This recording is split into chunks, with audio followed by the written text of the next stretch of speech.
പാകിസ്ഥാന്റെ ആക്രമണ സാധ്യത കണക്കിലെടുത്ത് കനത്ത സുരക്ഷയിലാണ് രാജ്യം. അതിർത്തി സംസ്ഥാനങ്ങളിലെ വിമാനത്താവളങ്ങൾ അടച്ചിട്ടിരിക്കുകയാണ്.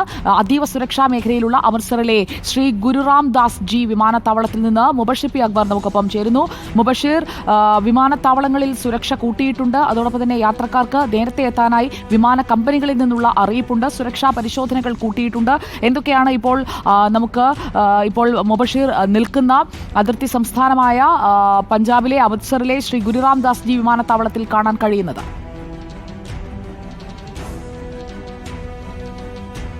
കഴിഞ്ഞ ദിവസം ബ്ലാക്ക് ഔട്ട് പ്രഖ്യാപിച്ച പഞ്ചാബ് സംസ്ഥാനത്തിലെ ഗുർദാസ്പൂരിലെയും അതുപോലെ തന്നെ അമൃത്സറിലെയും നിയന്ത്രണങ്ങൾ കടുപ്പിച്ചിരിക്കുകയാണ് സുജയ പർവ്വതി. ഞാനിപ്പോൾ നിൽക്കുന്നത് അമൃത്സർ വിമാനത്താവളത്തിന് മുൻപിലാണ്. ഇന്ന് രാവിലെയോടുകൂടി തന്നെ വിമാനത്താവളം പൂർണ്ണമായിട്ടും അടച്ചിട്ടുണ്ട്. നിലവിൽ ഇവിടെ പഞ്ചാബ് പോലീസിന്റെ നേതൃത്വത്തിൽ ശക്തമായ പരിശോധനകളാണ് നടന്നുകൊണ്ടിരിക്കുന്നത്. ദൃശ്യങ്ങൾ നമുക്ക് കാണാൻ സാധിക്കും. താവളത്തിൽ ജോലി ചെയ്യുന്ന ജീവനക്കാരെ ഉൾപ്പെടെ അവരുടെ തിരിച്ചറിയൽ രേഖകൾ ഉൾപ്പെടെ കൃത്യമായി പരിശോധിച്ച ശേഷമാണ് അതിനുള്ളിലേക്ക് കടത്തിവിടുന്നത് എന്നുള്ളതാണ്. പുറത്ത് പഞ്ചാബ് പോലീസിന്റെ സുരക്ഷയുണ്ട്. അതിനുള്ളിലേക്ക് കടക്കുമ്പോൾ സേനാ വിഭാഗങ്ങളുടെ പ്രത്യേക പരിശോധനയുമുണ്ട് എന്നുള്ളതാണ്. വിമാനത്താവളത്തിലെ ഒഫീഷ്യൽസിന് മാത്രമാണ് നിലവിൽ പ്രവേശനമുള്ളത്. തൊട്ടപ്പുറത്തെ ചണ്ഡീഗഡ് വിമാനത്താവളം സമാനമായ രീതിയിൽ അടച്ചിട്ടുണ്ട്. സുരക്ഷയുടെ ഭാഗമായി തന്നെയാണ് ഇവിടെ അടച്ചിരിക്കുന്നത് എന്നുള്ളതാണ് ജില്ലാ ഭരണകൂടം ഈ ഒരു ഘട്ടത്തിൽ വ്യക്തമാക്കുന്നത്. കഴിഞ്ഞ ദിവസം ഈ ജമ്മുവും ഉറിയൊക്കെ തന്നെ കഴിഞ്ഞാൽ പാകിസ്ഥാന്റെ ഭാഗത്തുനിന്നും ആക്രമണം ഉണ്ടായ ഒരു മേഖല കൂടിയാണ് പഞ്ചാബിലെ അമൃത്സറും അതുപോലെ തന്നെ ഗുർദാസ്പൂറും. ഗുർദാസ്പൂരിലെ ഒരു മേഖലയിൽ അല്പസമയം മുമ്പാണ് ചൈന നിർമ്മിത പാകിസ്ഥാന്റെ റോക്കറ്റിന്റെ തകർന്ന ഒരു ഭാഗം ഉൾപ്പെടെ കണ്ടെത്തിയത് എന്നുള്ളത് സ്വാഭാവികമായിട്ടും ആ ഒരു മേഖലയിൽ ജാഗ്രത വർദ്ധിപ്പിക്കുന്നുണ്ട് എന്നുള്ളതാണ്. ഈ പഞ്ചാബിന്റെ മണ്ണിലേക്ക് ഇത്തരത്തിലുള്ള ആക്രമണങ്ങളെ തടുക്കാൻ പാകത്തിലുള്ള പ്രതിരോധ സംവിധാനങ്ങൾ ഇവിടെയുള്ള ആർമി സംവിധാനങ്ങൾ സജ്ജമാക്കിയിട്ടുണ്ട്. ബാക്കിയുള്ള പ്രവർത്തനങ്ങളുമായി അവർ മുന്നോട്ട് പോകുന്നുണ്ട് എന്നുള്ളത് നേരത്തെ ഗോൾഡൻ ടെമ്പിളിൽ പോയ സമയത്ത് നമ്മളവിടെ കണ്ടതാണ്. വിനോദസഞ്ചാര മേഖലയൊന്നും തന്നെ ഇത് ബാധിച്ചിട്ടില്ല. വളരെ ആത്മവിശ്വാസത്തോടു കൂടി തന്നെ അതിൻ്റെ നടത്തിപ്പുകാർ അതിൻ്റെ കാര്യങ്ങളൊക്കെ തന്നെ നമ്മളോട് പങ്കുവച്ചിരുന്നു എന്നുള്ളതാണ്. അല്പസമയം മുമ്പാണ് പഞ്ചാബ് മുഖ്യമന്ത്രിയുടെ നേതൃത്വത്തിൽ ഇവിടെ ക്യാബിനറ്റ് യോഗം, ഒരു അടിയന്തരമായിട്ടുള്ള യോഗം ചേർന്നത്. നിർണായകമായിട്ടുള്ള പല തീരുമാനങ്ങളും ആ ഒരു യോഗത്തിൽ വെച്ചെടുത്തിട്ടുണ്ട്.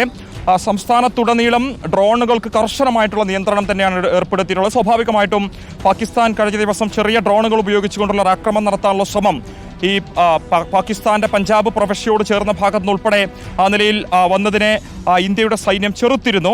അതുകൊണ്ട് തന്നെ അത് മനസ്സിലാക്കിക്കൊണ്ടാണ് അത്തരമൊരു നീക്കം സംസ്ഥാന ഭരണകൂടവും ഇപ്പോൾ നടപ്പിലാക്കിയിരിക്കുന്നത്. കൂടാതെ ഈ സംസ്ഥാന അതിർത്തികൾ പങ്കിടുന്ന മേഖലകൾ, സുൽത്താൻപൂർ ലോധി പോലെയുള്ള വാഗാ ബോർഡർ പോലെയുള്ള ഇടങ്ങളിൽ കരിഞ്ചന്ത നടത്തുന്ന ആളുകൾക്കെതിരെ കർശനമായ നടപടി സ്വീകരിക്കും. അതായത് അത്യാവശ്യ സാധനങ്ങൾ അവിടെ വിൽപ്പന നടത്തുന്നതുമായി ബന്ധപ്പെട്ട് അധിക വിലയ്ക്ക് നൽകാൻ ശ്രമിച്ചാൽ കർശനമായ നടപടി സ്വീകരിക്കുമെന്നും മുഖ്യമന്ത്രി വളരെ കൃത്യമായിട്ടും അവിടെ സൂചിപ്പിച്ചിട്ടുണ്ട്. കാർഷിക മേഖലയിലും അതുപോലെ തന്നെ നയപരമായിട്ടുള്ള പല വിഷയങ്ങളും സുപ്രധാനപ്പെട്ട പല തീരുമാനങ്ങളും ഇന്നത്തെ ക്യാബിനറ്റ് യോഗത്തിൽ എടുത്തു എന്നുള്ളതാണ് ഏറ്റവും പ്രധാനപ്പെട്ട കാര്യം. നേരത്തെ ഞാൻ പറഞ്ഞതുപോലെ ബ്ലാക്ക് ഔട്ട് പ്രഖ്യാപിച്ച 2 ജില്ലകൾ അമൃത്സറും അതുപോലെ തന്നെ മറ്റു ജില്ലയും, ആ 2 ജില്ലകൾക്കായി പ്രത്യേക 2 മന്ത്രിമാരെ തന്നെ നിയോഗിച്ചിട്ടുണ്ട്. ആ ഒരു മേഖല കേന്ദ്രീകരിച്ചുകൊണ്ട് പ്രവർത്തിക്കാൻ, കാര്യങ്ങൾ ഏകോപിപ്പിക്കാൻ മുഖ്യമന്ത്രി നിർദ്ദേശം നൽകിയിട്ടുണ്ട്. കഴിഞ്ഞ ദിവസം പ്രധാനമന്ത്രി വിളിച്ചു ചേർത്ത മുഖ്യമന്ത്രിമാരുടെ യോഗത്തിൽ പഞ്ചാബ് മുഖ്യമന്ത്രി പങ്കെടുത്തുകൊണ്ട് ഇവരുടെ കാര്യങ്ങളൊക്കെ തന്നെ സംസാരിച്ചിരുന്നു, ചർച്ച ചെയ്തിരുന്നു.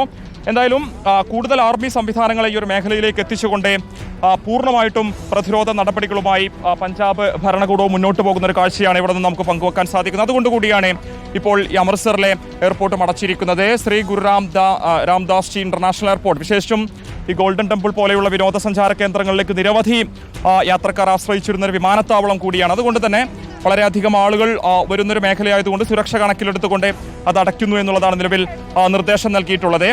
മറ്റൊരു പ്രധാനപ്പെട്ട കാര്യം, ഗ്രാമങ്ങൾ കേന്ദ്രീകരിച്ച് കഴിഞ്ഞ ദിവസം രാത്രിയോടും ഇന്ന് പുലർച്ചയോടും കൂടി ഉഗ്രശബ്ദങ്ങൾ കേട്ടതായി പ്രദേശവാസികൾ നമ്മളോട് പങ്കുവച്ചിരുന്നു. അതുകൊണ്ട് തന്നെ ആ ഒരു മേഖലയിൽ നിന്നും ആളുകളോട് സുരക്ഷിത കേന്ദ്രങ്ങളിലേക്ക്, മറ്റു കുടുംബങ്ങളിലേക്കോ അല്ലെങ്കിൽ മറ്റു സുരക്ഷിത കേന്ദ്രങ്ങളിലേക്കൊക്കെ തന്നെ മാറി താമസിക്കാൻ നിർദ്ദേശം നൽകിയിട്ടുണ്ട് എന്നുള്ളതാണ്. ഉച്ചുവസി മേഖലയിൽ വളരെ കാലങ്ങളായി സൈന്യം ക്യാമ്പ് ചെയ്ത് പ്രവർത്തിക്കുന്നതിന് അങ്ങോട്ടേക്ക് കൂടുതൽ പട്ടാളക്കാരെ എത്തിച്ചുകൊണ്ട് പ്രതിരോധ നടപടികൾ സൈന്യം ഊർജിതമാക്കിയിട്ടുണ്ട് എന്നുള്ളതാണ് മറ്റൊരു പ്രധാനപ്പെട്ട കാര്യം. നിലവിൽ പാകിസ്ഥാന്റെ ആക്രമണവുമായി ബന്ധപ്പെട്ട് ഒരു റോക്കറ്റിന്റെ അവശിഷ്ടം കണ്ടെത്തിയിരിക്കുന്നത് ഹൊഷൈർപൂർ എന്ന് പറയുന്ന മേഖലയിലാണ്. സ്വാഭാവികമായിട്ടും ഇന്ന് ഹൊഷൈർപൂർ ജില്ലയിലും അതുപോലെ തന്നെ ഗുർദാസ്പൂരിലും ഞാനിപ്പോൾ നിൽക്കുന്ന അമൃത്സറിൽ ഉൾപ്പെടെ വീണ്ടും ബ്ലാക്ക് ഔട്ട് പ്രഖ്യാപിക്കാനുള്ള സാധ്യതയുണ്ട് എന്നുള്ളതാണ് ഇവിടെയുള്ള ഉദ്യോഗസ്ഥരുമായി സംസാരിക്കുമ്പോൾ നമുക്ക് മനസ്സിലാക്കാൻ സാധിക്കുന്നത്. വീണ്ടും ഈ ദൃശ്യങ്ങളിലേക്ക് വരുമ്പോൾ ഇവിടെയുള്ള പരിശോധന നേർക്കാഴ്ച നമുക്ക് പങ്കുവെക്കാൻ സാധിക്കും. അവിടെ നിന്നും കടന്നു വരുന്ന പഞ്ചാബ് സ്വദേശികളായിട്ടുള്ള ആളുകൾ ഇവൻ ഇതിനുള്ളിൽ പ്രവർത്തിക്കുന്ന ജീവനക്കാരായിട്ടുള്ള ആളുകളുടെ രേഖകൾ ഉൾപ്പെടെ കൃത്യമായിട്ട് പരിശോധിക്കുന്നുണ്ട്. ഒരു തരത്തിലുള്ള വിട്ടുവീഴ്ചയും പരിശോധനയുടെ കാര്യത്തിൽ ഇവിടെ ഇല്ല എന്നുള്ളതാണ് ഈ പോലീസ് ഉദ്യോഗസ്ഥരുമായി സംസാരിക്കുമ്പോൾ അവർ നമ്മളോട് പങ്കുവെക്കുന്നത്. തൊട്ടപ്പുറത്തെ പട്ടാളക്കാരുടെ പ്രത്യേകമായിട്ടുള്ള പരിശോധനയും അതിനുള്ളിൽ നടക്കുന്നുണ്ട്. അത്തരത്തിൽ സമഗ്രമായിട്ടുള്ള ഒരു ഫിൽട്ടറിംഗ് ഈ മേഖല കേന്ദ്രീകരിച്ച് നടക്കുന്നുണ്ട് എന്നുള്ളതാണ്. ഇതിൽ നമ്മൾ നേരിട്ട് അത് അനുഭവിച്ചത് കൂടിയാണ്. കാരണം നമ്മൾ താമസിക്കുന്ന ഹോട്ടൽ മുറിയിലേക്ക് ഉൾപ്പെടെ സുരക്ഷാ ഉദ്യോഗസ്ഥർ കയറി വന്നുകൊണ്ട് കൃത്യമായിട്ടുള്ള രേഖകൾ പരിശോധിച്ചിരുന്നു. ആ നിലയിൽ ഒരു തരത്തിലുള്ള വീഴ്ചയും വരുത്താതെയുള്ള നടപടിക്രമങ്ങളുമായിട്ട് തന്നെയാണ് ഇവിടെയുള്ള ഉദ്യോഗസ്ഥരും ഇപ്പോൾ മുന്നോട്ട് പോയിക്കൊണ്ടിരിക്കുന്നത്. പഞ്ചാബിനെ സംബന്ധിച്ച് അതിർത്തി പ്രദേശമായിട്ടുള്ള ചണ്ഡീഗഡിൽ ഇന്ന് രാവിലെയോടുകൂടി ഒരു സൈറൺ മുഴങ്ങിയിരുന്നു. സ്വാഭാവികമായിട്ടും അപായം ഉണ്ടാകാനുള്ളൊരു സാധ്യത ആ സമയത്ത് പറയപ്പെട്ടിരുന്നെങ്കിലും നിലവിൽ അത്തരത്തിലുള്ള സംഭവങ്ങളൊന്നും തന്നെ ഉണ്ടായിട്ടില്ല എന്നുള്ളത് വളരെ ആശങ്കയ്ക്ക് ഇടവരുത്താത്തൊരു സംഭവമായി തന്നെ മാറുന്നു എന്നുള്ളതാണ്. മലയാളികൾ നിരവധി പറിക്കുന്ന പഞ്ചാബ് സെൻട്രൽ യൂണിവേഴ്സിറ്റിയുണ്ട്, അതുപോലെ തന്നെ ചണ്ഡീഗഡ് സെൻട്രൽ യൂണിവേഴ്സിറ്റിയിലേക്ക് തന്നെ വിദ്യാർത്ഥികൾ സേഫാണ്. മലയാളികൾ മാത്രമല്ല എല്ലാവരും സേഫാണ്. ആ മേഖലകളിൽ നിന്ന് തന്നെ മാറ്റേണ്ടവരെ കൃത്യമായ ഇടങ്ങളിലേക്ക് മാറ്റി തുടങ്ങിയിട്ടുണ്ട്. യാത്ര ചെയ്യുന്ന ആളുകളെ, അതായത് കേരളത്തിലേക്ക് ഉൾപ്പെടെ യാത്ര ചെയ്യാൻ ആഗ്രഹിക്കുന്ന ആളുകൾക്ക് അതുമായി ബന്ധപ്പെട്ട സംവിധാനങ്ങൾ ഇവിടെയുള്ള ജില്ലാ ഭരണകൂടം ഒരുക്കി കൊടുക്കുന്നുമുണ്ട്. അത്തരത്തിൽ എന്തെങ്കിലും ആശങ്കയുണ്ടെങ്കിൽ ഉദ്യോഗസ്ഥരെ ബന്ധപ്പെടണം. കൺട്രോൾ റൂം ഉൾപ്പെടെ കഴിഞ്ഞ ദിവസം പഞ്ചാബ് കേന്ദ്രീകരിച്ച് പ്രവർത്തനം ആരംഭിച്ചിരുന്നു എന്നുള്ളതാണ്. പഞ്ചാബിന്റെയും രാജസ്ഥാന്റെയും അതിർത്തി പ്രദേശങ്ങൾ കേന്ദ്രീകരിച്ചുകൊണ്ട് തന്നെയാണ് പാകിസ്ഥാൻ ആക്രമണത്തിന് മുതിരുന്നതെന്ന് കഴിഞ്ഞ ദിവസങ്ങളിലായിട്ട് പലതരത്തിലുള്ള റിപ്പോർട്ടുകൾ പുറത്തു വന്നിരുന്നു. സുജയ പാർവതി, നമുക്കറിയാം ഇന്ത്യയുടെ സർജിക്കൽ സ്ട്രൈക്ക് ഉണ്ടായിരുന്ന ഘട്ടത്തിൽ പാകിസ്ഥാൻ പ്രവിശ്യയിലുള്ള പഞ്ചാബിലെ ഭീകര കേന്ദ്രങ്ങളിലെ 2 ഹെഡ്ക്വാർട്ടേഴ്സുകൾ തകർത്ത് തരിപ്പണമാക്കിയിരുന്നു.